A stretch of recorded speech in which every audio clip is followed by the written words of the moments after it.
Malam ni kita diberi sedikit kesempatan berkumpul di dalam majlis tazkirah, berkongsi satu dua perkara, mudah-mudahan dapat memberi manfaat kepada kita.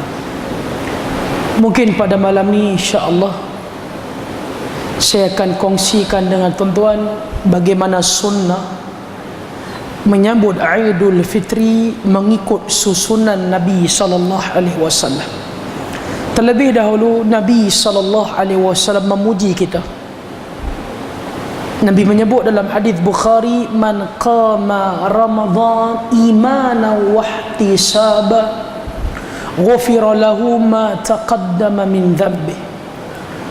Kata Nabi, mana-mana orang man qama Ramadan, dia mendirikan Ramadan. Man qama Ramadan bermakna man qama qiyamur Ramadan. Siapa yang mendirikan Ramadan, yakni siapa yang mendirikan qiyamur Ramadan. Siapa yang bertarawih pada bulan Ramadan. Siapa yang qiyamul lail pada bulan Ramadan. Siapa yang bertahajud pada bulan Ramadan. Siapa yang solat malam pada bulan Ramadan, semuanya adalah solat yang sama. Imanan wa ihtisaba, dengan iman dan pengharapan Allah akan ampunkan dosa-dosa dia. Tuan-tuan boleh solat daripada rakaat pertama sampai rakaat terakhir. Ibarat kita solat sepanjang malam, kita berjaya, kita dapat cendera hati, namanya kemanisan sabar. Kita boleh solat daripada malam pertama sampai malam yang terakhir, diumumkan bila raya, berjaya, kita dapat kemanisan kesabaran. Dan benda ni bukan senang. Kita nak boleh daripada rakaat pertama sampai akhir bukan senang. Daripada malam pertama sampai malam akhir bukan senang. Tuan-tuan, Nabi SAW bersabda mengenai sabar, kemanisan dia tu. Hadis daripada Muslim. Anas bin Malik bercerita, marran Nabi sallallahu alaihi wasallam bi imra'atin wa hiya tarqi 'inda al-qabr. Nabi sallallahu alaihi wasallam, kata Aisyah, Nabi lalu, kata Anas bin Malik, Nabi lalu di satu tanah perkuburan. Nabi tengok satu perempuan sedang meratapi kematian anak dia. Dalam agama takat menangis itu benda biasa, tapi dia meratapi kematian ini adalah benda yang haram. Tapi itu bukan waktu yang sesuai Nabi nak tegur dia. Bukan waktu Nabi nak ceramah kepada dia. Nabi tegur dia dengan hikmah. Sebab tu agama ajak kita tegur orang dua. Pertama hikmah, yang kedua dengan sindiran. Nabi tegur dia, ittaqillah wasbiri, takutlah pada Allah, banyakkan sabar. Orang ni hati dia keras macam mana, kita tegur dia dengan hikmah, dia boleh terima. Tuan-tuan, tadi kita masuk, kita tengok sahabat kita, dia berwuduk, dia pulah kepala paip ni, pulah kepala paip sampai tak boleh pulah. Ayak ni keluar punya darah. Dia pula orang Penang. Orang Penang ni memang kasar. Nasib baik saya orang KL. Kita tak hang ingat Masjid Al-Sharif ni, laki pak tiri mak mentuhang banyak bil ke? Yang mana boleh terima? Tegur dengan kasih sayang, tegur dengan hikmah. Tanya dia sahabat, Masjid Al-Sharif ni pak hang kah yang banyak bil? Kan sedikit lembut nampak tak? Tu pun cari pasal juga. Yang kedua, agama suka kita tegur orang dengan sindiran. Saya baru ni sebelum puasa balik Penang. Malu orang KL lama tak balik Penang. Allah dia susun sampai 5 program. Satu program dia suruh kita cakap 2 jam. Letih tak? Letih. Tapi tak apalah, setiap kali lepas kuliah dia bagi fresh orange. Ni mai yang sejuk balik, dia mai letih balik. Cadangan, bukan arahan pun, cadangan saja. Kok. Tapi tuan-tuan, saya respect lah. Dah 3 tahun saya mai sini konsisten dengan ayat sejuk. Ni nama dia istiqamah. Tak ada cadangan kan, nak pakai tropika apa ke, tropikana ke, cadangan, bukan arahan pun. Saya jumpa satu sahabat, saya belajar dengan dia betul-betul sindiran yang baik. Dia orang Penang, kahwin dengan orang Terengganu pakcik. Budak mengaji USM, rajin mai kuliah saya kat Penang dulu. Rajin mai kuliah, puasa Isnin Khamis duk buat. Kahwin dengan orang Terengganu, tapi sayangnya dia tak ada kerja. Bukan tak mau kerja, tak ada kerja. Lepas tahun kahwin tak ada kerja, pak mentua susah hati, telefon panggil baliklah di Terengganu, duduk dengan dia. Dah tak ada kerja. Bukan tak mau kerja, tak ada kerja. Budak rajin semayang. Dia tahu, ustaz, saya sampai di Terengganu lepas minggu baru saya tahu pak mentua saya ni rajin kerja tapi tak semayang. Saya nak tegur dia pun tak kena, saya pula rajin semayang tak kerja, dia pula rajin kerja tak semayang. Ni sama-sama duk makan dalam. Last kali teguran ni berlaku, ustaz, kami ada hobi yang sama, main dam. Tahu-tahu main dam haji saja main dengan pak mentua. Pak mentua saya jalan, saya tengok dia salah jalan, saya kata, ayah hormatlah, ayah salah jalan, saya boleh makan banyak. Kan main dam ni boleh makan 2-3 sekali kan. Ayah salah jalan, saya boleh makan banyak. Pak mentua saya kata, nak makan banyak ke makan sikit ke, kena kerja. Kerja pun tak mau kira nak makan. Allah dia bagi menantu dia kod dam, tuan-tuan. Dia kata, saya kena tu tersendak kat dinding, ustaz, melekat dalam. Pak mentua saya balas saya, kau sakit hati, tak jadi makan. Bila tak jadi makan ni, pak mentua saya jalan sedap. Tuan-tuan tahu tak main dam haji ni boleh pergi haji? Tahu tak? Umrah tak usah kira lah. Umrah dekat-dekat nak sampai haji tu kena makan. Pak mentua saya kata, salah jalan, ayah pergi haji. Saya kata, ayah nak pergi haji gimana? Nak semaya pun tak sih. Oh, dia balas pak mentua dia balik, tuan-tuan. Nak pergi haji pun kena semaya. Ni nak bagi tahu sindiran. Jadi tuan-tuan boleh, tuan-tuan selesai, tuan-tuan akan dapat kemanisan sabar, dan bukan senang. Bila perempuan ni, Nabi kata kat dia, ittaqillah, takutlah pada Allah, banyakkan sabar. Dia tak tengok yang tegur dia Nabi, dia kata, ilaika anni fa innaka lam tusib bi musibati. Dia kata, pergi. Kamu tak ditimpa musibah ni. Dia tak tahu yang tu Nabi. Yang bawah kubur ni anak aku, bukan anak kamu. Kamu tak terasa periknya. Nabi pun tahu sekarang ni waktu dia emotional, bukan waktu yang sesuai nak tegur. Nabi ajak sahabat, jom berlalu pergi. Nabi abaikan dia. Satu sahabat tak puas hati, patah balik. Dia kata, kamu tahu siapa tegur kamu tadi? Dia kata, tak tahu. Kata perempuan ni, yang tegur kamu tadi adalah Nabi. Dia dengar benda tu, terus dia pergi cari Nabi. Saya pendekkan cerita. Terus Nabi keluar perkataan ni, innama sabru, sabar ni. Tuan-tuan boleh sabar daripada rakaat pertama akhir, itu sabar. Daripada malam pertama sampai malam akhir, tuan-tuan boleh tarawih, itu sabar. Innama sabru, sabar ni masa mula-mula kamu ditimpa dengan tamparan yang pertama, itulah sabar. Kita tadi lepas daripada isyak ni, kalau boleh nak balik, tapi dengar ada ganjaran siapa solat dengan imam sampai selesai, dapat ganjaran macam solat sepanjang malam. Tunggu, kita tahu cenderah hati istimewa bulan Ramadan tarawih, kita solat daripada malam pertama sampai akhir. Tuan-tuan berjaya, tuan-tuan dapat kesabaran manisnya, kerana tuan-tuan berjaya mengawal nafsu tuan-tuan. Dan benda ni bukan senang. Kalau mana orang gugur di tengah-tengah jalan, tuan-tuan dah rasa kekurangan malam ni, berbeza dengan malam yang pertama. Tuan-tuan tengok malam pertama orang penuh kan, sampai kita pun terkejut jumpa member kita malam tu. Kita mati-matian ingat dia ada arwah. Jumpa balik malam tu, sebab apa? Dia milestone sekali, elok sangat lah. Jadi tuan-tuan, sabar mula-mula diuji bukan senang. Saya buat 2 contoh. Bismillah. Kita buat rumah terbuka, panggil member main makan di rumah kita, buka puasa. Anak dia ambil sirap, minum, tumpah dekat kapet kita. Kita tengok dia dah marah, anak dia buat malu ayah, main rumah orang, bagi tumpah atas kapet orang, basah habis kapet orang. Lain kali ayah tak mau bawa dah main rumah orang. Kita tengok dia dah marah anak dia, kita kesian. Kita kata, biar pilah, budak-budak perangai memang macam tu. Boleh tak? Mungkin boleh. Budak tu pun sonok, dia ambil, dia minum sirap bagi habis, dia pegang, dia baling kat TV LCD, tuan-tuan, berkecai. Pak dia pula tengok, tuan-tuan, pak dia kata, budak-budak perangai memang macam tu. Pak dia pula kata kat kita. Tapi kalau boleh sabar masa tu memang cun lah. Tapi bukan senang. Saya buat contoh kedua benda yang kita sayang. Sebelum saya nak sebut sikit sunnah berhari raya. Benda yang kita sayang, contohnya kereta. Ni tak ada kena mengena dengan siapa saja, cerita ya. Benda yang kita sayang, kereta. Kita baru beli kereta Peugeot, bukan Peugeot, Suprema S, contoh Suprema S, warna biru, contoh pelik CDM 52, tak ada kena mengena dengan siapa. Allah punya sayang kereta ni, punya sayang. Sampai lampu traffic light tengok ada habuk, turun lap, punya sayang.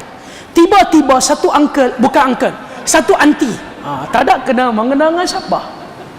Satu anti pi langgak belakang kereta kita, baru beli, number plate pun mahal. Boleh tak kita turun tengok kereta belakang kita berkecai? Allah sebut alladzina idza asabathum musibah qalu inna lillahi wa inna ilaihi raji'un. Boleh tak turun tengok belakang kereta tu berkecai, kita ditimpa musibah, kembali kepada sunnah, berkecai, kita relax ya, inna lillahi wa inna ilaihi raji'un. Boleh tak sterilok tu bawa belakang dulu, inna lillahi? Boleh tak? Bukan senang. Anti, bukan uncle nak, anti yang langgak kereta kita turun, ayo saya minta maaf lah, saya tak sengaja. Kita pun anti, tak apa, ini kereta dunia. Boleh tak? Jadi nak bagi tahunya, tuan-tuan boleh tarawih malam pertama akhir, tuan-tuan akan dapat kemanisan sabar yang sebenar. Tuan-tuan, kita berada pada pengakhir bulan Ramadan. Semua pentadhkirah akan datang cerita kelebihan malam-malam terakhir bulan Ramadan.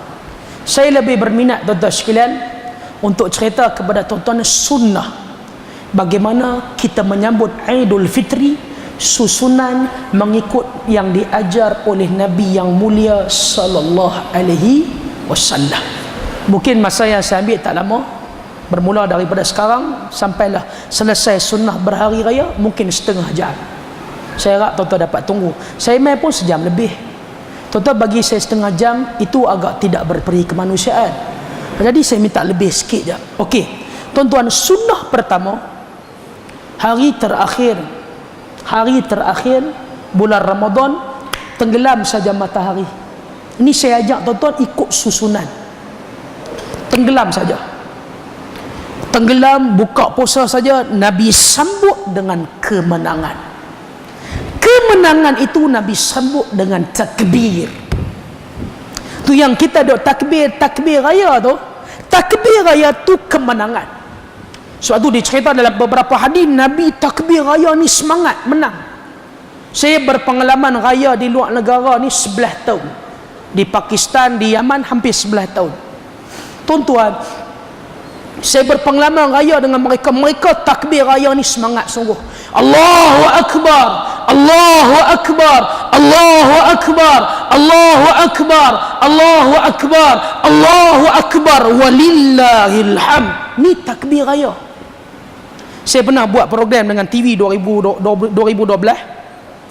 buat rancangan, buat apa, soal jawab, bukan soal jawab lah, dia panggil kita berbicara bab mengenai apa, bab puasa. Lepas tu penerbit jumpa, dia kata, ustaz boleh tak kita buat kelainan, kami nak panggil ustaz jadi tekong untuk apa dia, takbir raya, kita nak buat rakaman, nak siar raya kedua ketiga. Saya kata boleh, tapi saya nak takbir dengan takbir raya yang diajak oleh Nabi. Dia pun tak tahu, dia tak okey. Set lah dengan lebih kurang 20 orang artis, saya jadi tekong dengan pakai baju Melayu samping apa, kita duduk, cameraman, lighting semua okey. Okey, dia kata start. Kita pun Allahu Akbar, Allahu Akbar, Allahu Akbar. Dia kata, ustaz, ni takbir raya ke? Saya kata, ni takbir raya Nabi. Dia kata, ni kalau saya siar pagi raya dengan saya nanti kena buang kerja. Tak jadi. Itu takbir raya ni semangat. Tuan-tuan, orang menang pilihan raya, dia takbir macam mana? Contoh, tapi dah nama Melayu, nak buat macam mana? Tapi jangan melampau, biasa-biasa, jangan terlampau berlagu, biasa. Allahu Akbar, Allahu Akbar. Okey, fine. Tak mau melampau, tubuh macam ni semua tak mau. Doa Allahu Akbar, Allah. Ni hang nak dikibarat ke nak takbir raya? Tak mau. Tu semua hulu melampau, gembira. Malam tu selesai. Malam tu tak ada sembahyang tasbih, malam tu tak ada sembahyang hajat, tak ada, yang adanya takbir raya kemenangan. Clear? Ini susunan pertama yang Nabi buat. Saya kena ringkas hadis semua sebab masa kita singkat. Kedua, esok hari raya. Hari raya dia sama macam hari Jumaat. Hukum hakam hari Jumaat ada pada hari raya. Sebab tu setiap kali Nabi nak berhimpun dengan orang ramai di Arafah, hari Jumaat, hari raya, mani retasala, Nabi suruh mandi dulu. Sunnah kedua, pagi tu kita diminta mandi, dan mandi tu sebaik-baik mandi macam mandi janabah. Ada dua maksud. Maksud macam mandi janabah, kita berwuduk dulu baru mandi janabah, atau maksud kedua, mandi betul-betul bersih. Ini pertama. Pagi itu ini yang pertama, walaupun ia sunnah yang kedua. Kemudian wa massa min tib imraatihi in kana laha. Kemudian dia memakai lepas mandi.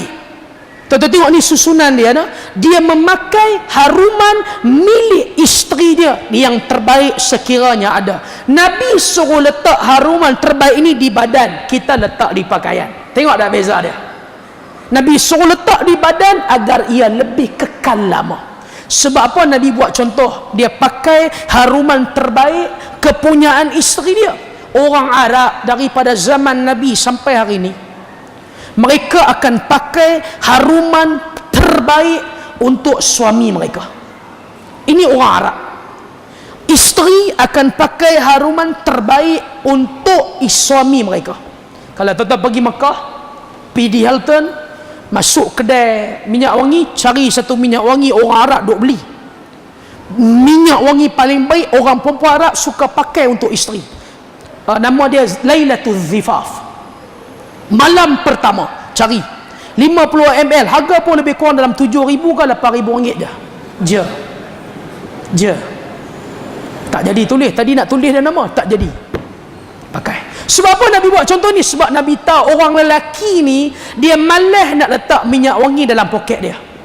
Lepas tu dalam majalah Maskulin tahun 2012 bulan Disember, dia kata antara lelaki dambaan seorang wanita, lelaki yang letak minyak wangi dalam poket dia. Siapa yang ada di sini? Tuan-tuan tak ada ciri-ciri ni. Saya ada, cuma tak bawa tadi. Selalu duk bawa, terlupa nak bawa tadi. Pakai haruman terbaik. Nabi suruh pakai haruman terbaik. Sebab tu baguslah. Orang Melayu kita ni dia duk bubuh apa minyak wangi dekat masjid, duk bagi orang pakai ni bagus. Cuma pastikan minyak wangi yang dia bubuh tu dia pun sudi memakainya. Kita faham tak? Dia pun sudi memakainya. Ni kadang-kadang dia buh, dia pun tak sudi pakai. Kita pun ambil pakai. Elok nak pakai, ingat malaikat subuh, dak malaikat maut. Tak jadi terus. Pakai haruman terbaik. Ini sunnah ketiga dan kedua di pagi hari raya. Clear? Clear? Ini tuan-tuan ikut sunnah ni, mengikut susunan, baru kita dapat kenikmatan hari raya. Ketiga, walabisa min salihi siyabih. Kata Nabi, dia pakai hari raya pakaian paling baik yang dia ada. Paling baik bukan jubah. Paling baik mengikut tempat setempat. Bagaimana tempat tu mereka berpakaian. Saya duduk di Pakistan 8 tahun. Pakistan ni 24 jam pakai kurta. Tahu kurta? Kurta. Cuma pagi raya dia akan pakai kurta kain cotton. Hantar pi dobi, bubuh kanji, bagi kerah. Dia jalan tu baju ni kerah. Ni baju tu dia punya buh kanji ni tuan-tuan, line dia jadi macam tu. Kalau cicak jatuh kena putus dua. Punya tajam. Habis Pakistan, saya di Yaman, di Sana'a, orang Sana'a pakai jubah. Pakai jubah. Kalau saya pergi Hadramaut, orang Hadramaut dia pakai kain pelekat, dia pakai baju kemeja. Ini cara mereka berpakaian. Jadi kita bawa balik ke Malaysia. Malaysia, orang Melayu kita ni dia pakai baju apa? Walaupun saya bukan Melayu sepenuhnya, tapi saya boleh gegelas sebab bapak saya Cina Ipoh, mak saya Mami Penang. Cina Ipoh kahwin dengan Mami Penang, tengok anak, just nice lah.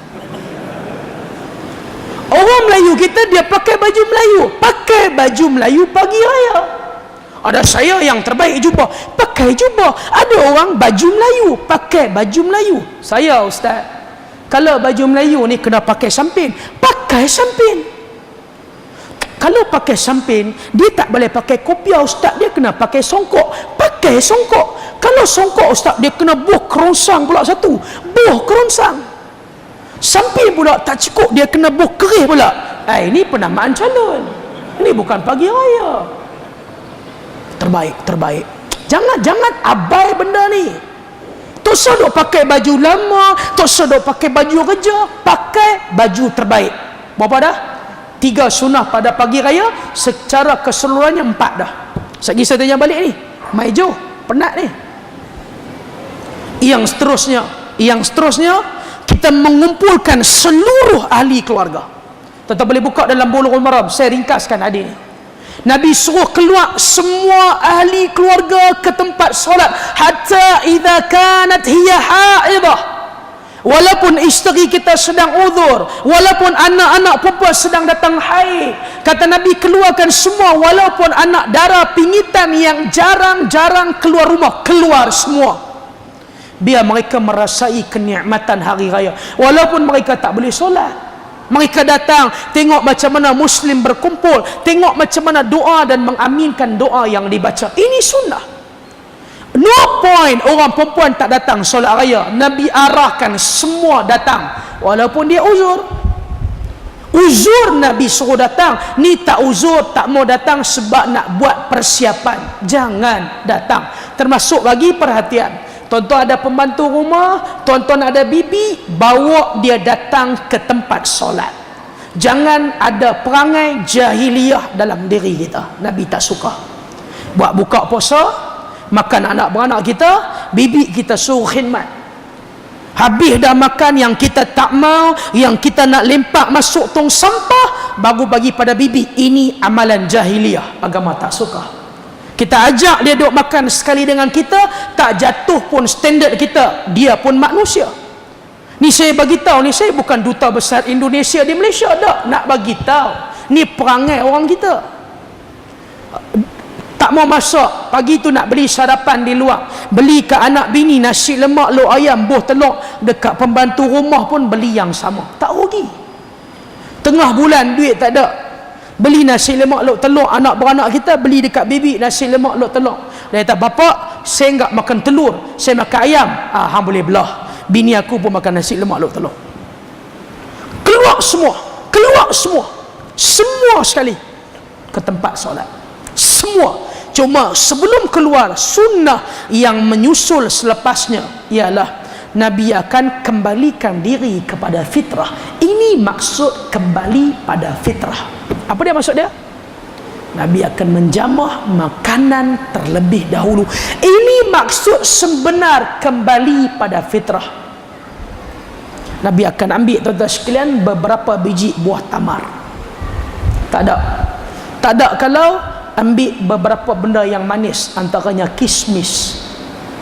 Tak ada kalau benda yang manis, antaranya madu. Tuan-tuan ingat tak tahun lepas saya ambil bawa madu tu? Ingat tak? Yang ada tak banyak lagi tu? Ambil.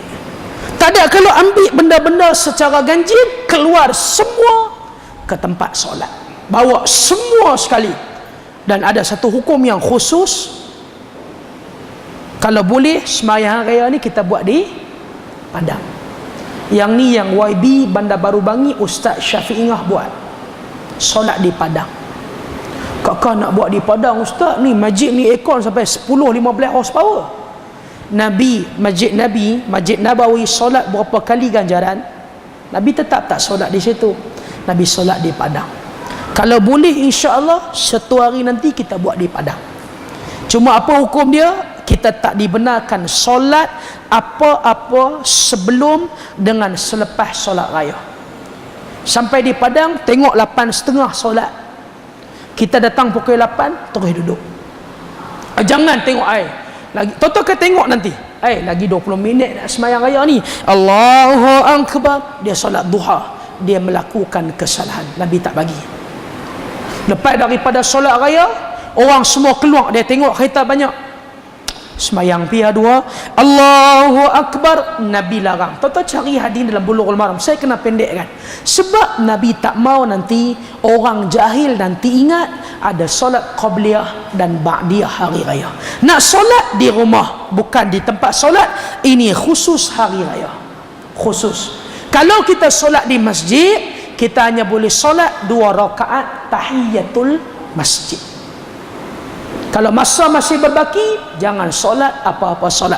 Kalau di padang, datang terus duduk. Jangan solat 2 rakaat tahiyatul padang. Nabi tak pernah ajar. Clear? Clear? Saya ringkaskan, clear. Kita pun mula semayang raya. Allahu Akbar, semayang raya. Lepas semayang raya, kalau si khatib berani untuk praktikal, hadis ini boleh tengok dalam Bulughul Maram. Semua hadis yang saya ambil dalam Bulughul Maram, dia boleh praktikal macam riwayat Tirmizi. Lepas semayang raya dia bangun, dia buat pengumuman, inna nakhtub faman syaa falyajma' wa man syaa falyadhhab. Ini beza hari Jumaat dengan hari raya. Hari Jumaat khutbah termasuk dalam solat, hari raya tidak. Nabi bangun, Nabi baca khutbah. Sebelum khutbah Nabi kata, inna nakhtub, aku nak khutbah. Faman syaa falyajma', siapa-siapa yang nak duduk dengar khutbah dipersilakan. Wa man syaa falyadhhab, siapa yang tak mau dengar khutbah, dia nak balik, dipersilakan. Sila, tak ada masalah. Dengar khutbah bukan benda yang penting hari raya. Yang penting solat. Kalau tuan-tuan raya di Mekah, raya sekali di Mekah, lepas semayang raya, orang Arab ramai keluar. Yang tunggu tu adalah tapi ramai keluar. Kita tengok ni jadi terkejut. Tu dia kata, Pak Arab jenis bangsa Abu Jahal ni, khutbah raya pun tak mau dengar. Aku yang tak faham pun dengar. Dah hang tak faham, baliklah. Dia yang faham pun balik. Kalau berani buat pengumuman, kalau tak berani janganlah. Buat buat sekali tengok raya ni. Khatib mai, lepas semayang raya, saya nak khutbah, siapa nak duduk, siapa nak balik boleh balik. Jemaah Allahu Akbar, pakat balik. Dia tahu, ustaz tinggal saya seorang, saya nak apa, hang pun balik lah. Tak payah khutbah itu. Saya sebut ni sunnah dia. Habis semayang raya, selesai. Habis semayang raya, selesai. Cuma budaya sahabat orang Arab ni, dia hanya mengucapkan doa taqabbalallahu minna wa minkum, itu sahaja. Kosong-kosong yang ni Melayu. Yang agama taqabbalallahu minna wa minkum. Kalau boleh pagi raya rumah tuan-tuan dekat, mai jalan lain, mai jalan kaki. Itu sunnah. Jalan kaki ni kita boleh jumpa ramai orang. Ramai orang boleh jumpa. Nampak tak? Kalau rumah dekat, jalan kaki. Itu sunnah. Saya akan khutbah raya insya-Allah di Masjid Balok Kuantan. Daripada rumah mak mentua saya di Basrah, kalau saya nak jalan kaki, saya kena keluar 2 hari awal baru sampai.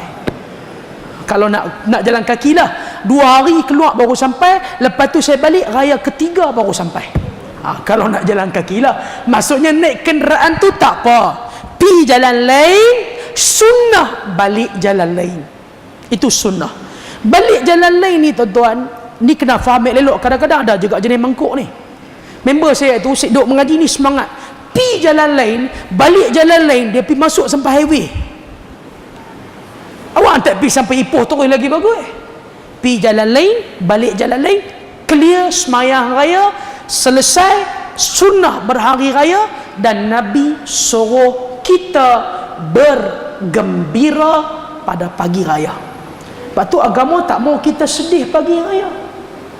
Sebab tu menziarahi kubur pagi raya bukan daripada sunnah. Nak sebut susah tapi kena sebut. Macam kita dok bagi tahu daripada mula balik luar negeri 2006 sampai lah ni dok bagi tahu budaya letak bunga atas kubur. Orang Kristian dok buat. Orang marah lah sekali 2-3 mufti dah bagi tahu.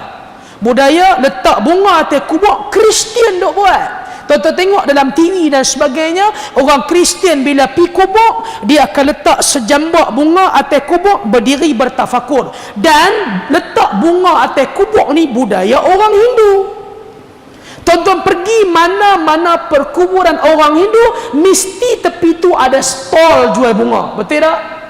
Mesti ada orang jual ayak mawar, mesti ada jual ayak cendana. Budaya Hindu kita dok buat. Nabi suruh pagi raya seronok. Dia kata tak boleh ustaz, saya punya rukun raya, salah satu daripada 13 rukun raya saya, yang ke-10 mesti pergi ziarah kubur. Kalau nak pergi juga pergi, tapi pastikan gembira. Pilah gembira. Macam mana nak gembira? Pergi dekat kubur mak, tarik satu lagu hari raya, baru gembira. Nak pergi sangat. Agama suruh gembira. Benda yang tak dapat elak, tak boleh elak. Ada ustaz yang keras, bagi duit raya ni sama dengan Cina. Siapa yang bagi duit raya, man tashabbah biqaum fahuwa minhum, tu dia bagi. Siapa bagi duit raya, dia menyerupai macam orang Cina. Tuan-tuan pun dilema, nak bagi, ustaz tu kata macam Cina dah buat. Tak bagi, budak ni pergi cerita satu taman. Dia mai ketuk pintu ni pun, pakcik, saya ketua batalion, tu belakang ramai. Kuih raya semua tak mau, kembung perut. Saya sebagai ketua batalion nak bagi pakcik sepatah dua kata ya. Oh tu dia, macam alung. Pakcik nak bagi duit raya kat kami ke? Kalau tak bagi, kami cerita satu taman. Oh, bagi tapi niatlah sedekah. Hari raya gembiralah tuan-tuan, jangan sedih. Saya nasihat khusus untuk orang perempuan. Pagi raya gembira. Agama ajak ni kita nak minta maaf tiap-tiap kali buat salah. Tapi kita punya isteri, rukun raya dia yang ke-13 mesti minta maaf. Nak minta maaf, gembiralah, jangan bersedih. Jangan duk karang dengan puisi semua saja, tak mau. Semalam hari terakhir bulan Ramadan, dia dah karang satu puisi dah. Lepas sembahyang raya, duduk depan suami dia bersimpuh. Abang tu pun dekat 5-6 harakat dah. Tu dia angkat tangan, kita duk tengok dia duduk angkat tangan. Ramadan meninggal pergi. Ni hang buat gila apa? Ramadan meninggal pergi, Syawal tu macam tu duk mai menjelma tiba. Dia mai dah, saya tahulah saya buat salah banyak dengan abang. Saya tahulah saya banyak dosa dengan abang. Suami dia tengok, hang baru tahu hari ni ke? Gembiralah. Nak minta maaf abang, pagi raya semua orang minta maaf.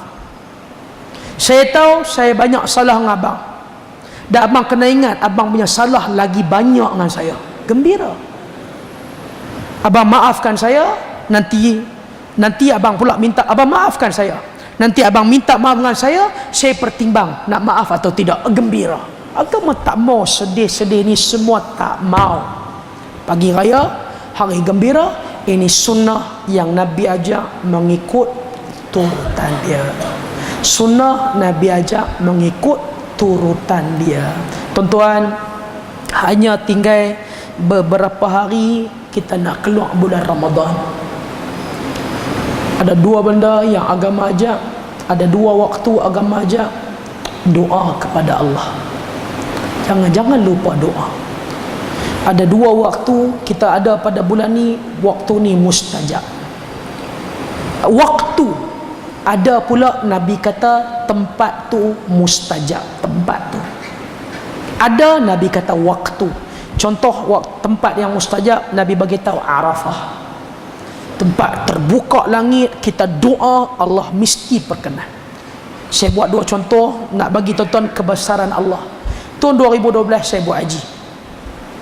Saya keluar daripada tabung haji, kita buat jalan kaki. Haji jalan kaki, bawa grup jalan kaki. Dalam grup saya ni ada sepasang suami isteri daripada Johor. Suami dia kerja dengan syarikat minyak di Qatar, isteri dia orang Kelantan, dia orang Johor. Kahwin daripada 2006, engineer Qatar gaji 30-40 ribu sebulan. Kahwin 2006 sampai 2012, rumah semua ada. Allah tak bagi dia satu ya anak. Semua dah try, ustaz ni isteri saya dengan kacip Fatimah, kacip Kak Tun ni semua ambil dah. Apa tak buat permandian, ada besar ada kecil semua tak. Allah tak bagi anak. Saya kata, sahabat, kita berada di Arafah, hari yang kalau kita doa Allah mesti perkenan. Mesti perkenan, janji. Doalah kepada Allah. Saya terus terang, saya tengok dia doa, saya menangis tuan. Dahsyat. Tak mau apa, malaikat nak Allah bagi dia anak ya. Lepas kami solat jamak qasar, sebelum kami keluar ke Muzdalifah untuk buat jamak takhir di Muzdalifah, lepas jamak qasar zuhur tu dia ada doa. Ni berdiri angkat tangan doa ni dengan air mata, kita tengok menangis. Satu yang minta Allah bagi anak bukan apa pun. Daripada pukul 2 dia doa, tuan-tuan boleh bayang sampai pukul 3 tangan dia tak jatuh lagi. Daripada doa angkat tangan tak larat ni sandak kat dinding sampai pukul 4, pukul 5 saya tengok tangan tak jatuh, duduk berlutut minta dengan Allah. Tuan-tuan, hari tu hari diperkenankan doa. Tuan-tuan, dia balik lepas 3 bulan, isteri dia mengandung. Saya nak bagi tahu tempat ni barakah. Yang kedua, saya buat contoh saya nak bagi tuan-tuan semangat doa. Tuan-tuan tengok, tuan-tuan tahu kan, saya buat bisnes madu dah masuk tahun yang ketiga. Kalau tuan-tuan tengok dalam Star, tuan-tuan tengok dalam Cosmo, syarikat saya antara paling besar di Asia sekarang. Saya mula masuk tuan-tuan sekalian dengan 300-400 kilo sebulan. Sebab banyaklah nak dapat grade A ni pun susah. Sebab saya hanya bawa masuk grade A. Kalau tuan-tuan tengok dalam Star, dia kata liquid gold. Grade A ni cecair emas. Sebab grade A ni kita makan hanya 7 minit memberi kesan. Kita nak bawa masuk pun susah, nak dapat susah. Lepas tu nak kena bawa masuk Malaysia dengan flight. Lepas tu orang ambil pula tak bayar. Contohlah, bukan betul-betul contoh ya. Saya doa betul-betul dekat Allah di Arafah 2012. Doa saya buat macam-macam dulu, menjaga kitab apa semua. Bisnes madu ni saya nak all out. Dan saya ingat saya doa bagi Allah Subhanahu Wa Taala bagi saya jadi apa dia, sebagaimana yang disebut orang yang suka sedekah sampai tangan kiri dia tak tahu apa yang tangan kanan keluar. Saya balik tuan-tuan, Allah buka jalan. Daripada saya ambil tuan-tuan sekalian ratus kilo, saya balik saja daripada Mekah, saya mula dibuka jalan oleh Allah. Saya dah mula bawa masuk ke Malaysia tan. 1 tan, 2 tan, 3 tan, sampai sekarang 2014. Tuan-tuan akan tengok dalam metro insya-Allah selepas raya saya cerita benda ni. 2014 saya bajet nak bawa masuk Januari sampai Disember. Tahun ni saya nak bawa masuk, target saya ialah sebanyak lebih kurang 30 tan. Saya nak bagi tahu doa di Arafah sebelum bulan 7. 1 Januari 2014 sampai bulan 7 2014. Saya target sampai 2014 Disember. Bulan 7 saya dah capai target saya. Saya dah buat 7 bulan nisil 30 tan bersamaan 9 juta ringgit dalam tempoh tuan-tuan sekalian 7 bulan. Doa ni di Arafah. Sekarang kita ada 2 waktu yang kita kena doa dengan keimanan. Pertama, li shaim ad-du'a lam turad 'indal iftar. Kata Nabi, orang yang puasa Allah takkan tolak doa dia bila masa nak berbuka. Sebab tu 15 minit 10 minit sebelum berbuka waktu kita doa. Kalau kita nak buat tazkirah sebelum berbuka ni 15 minit 10 minit stop. Orang perempuan 10-15 minit stop dengan makanan. Ambil masa kita, waktu perkenan doa, angkat tangan, ungkit kata-kata Nabi depan Allah. Angkat tangan, ya Allah, ya Tuhan. Nabi sebut orang yang berpuasa mesti engkau perkenan doa masa berbuka. Inilah waktunya. Allahu Akbar. Allah mesti perkenan. Selitkan keimanan. Doa. Semua kita ada doa masing-masing. Doa. Kemudian satu lagi, nanti bila kita bangun nanti, tuan-tuan dah solat qiyamul lail, waktu Allah turun ke langit dunia. Macam mana Allah turun? Wallahu a'lam. Waktu siapa yang minta dalam Bukhari Muslim, siapa yang minta Allah bagi. Siapa yang minta ampun, Allah ampun. Siapa yang ada hajat, Allah perkenan. Waktu ni doa. Tuan-tuan, ni kita ada waktu ni. Waktu yang sangat berkat ni. Mudah-mudahan Allah Subhanahu Wa Taala jadikan tarawih ni paling baik untuk kita. Allah Subhanahu Wa Taala perkenankan doa kita semua. Perkenankan doa kita semua. Kalau kita pejam mata pun, tarawih ni adalah yang paling baik di dalam hidup kita. Apa yang saya sebut tadi, sunnah-sunnah tu, dia kena ambil masa nak buat. Bukan senang. Bagi orang faham dah boleh buat. Hari itu sepatutnya saya khutbah tempat tuan-tuan. Dan saya cadang hari itu memang nak praktikal satu sunnah. Saya duk baca dah, saya nak baca satu ayat sejadah.